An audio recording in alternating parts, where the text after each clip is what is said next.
দেখ এই সেন্টেন্সটাতে কি ভুল হয়ে গেল, দেখ প্রথম দুটো ঠিক আছে, কিন্তু তুই এইটাতে ভুল করেছিস। এইটাতে কি ভুল করেছিস, এখানে তো দুটো অবজেক্ট আছে, এটা একটা অবজেক্ট, এটা একটা অবজেক্ট। ইউ লং লাইফ পুরোটা তো একটা অবজেক্ট না, এটা তো দুটো আলাদা অবজেক্ট আছে। যদি ডাবল অবজেক্ট হয় তাহলে আমরা কি করবো, আমরা তো এখানে ইউ লং লাইফ পুরোটাকে একসাথে রাখতে পারবো না।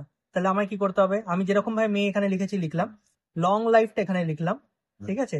মে long life be given to you by God. অথবা ইউটাকেও যদি সামনে আনতাম তাহলে কি হতো, may you be given long life by god.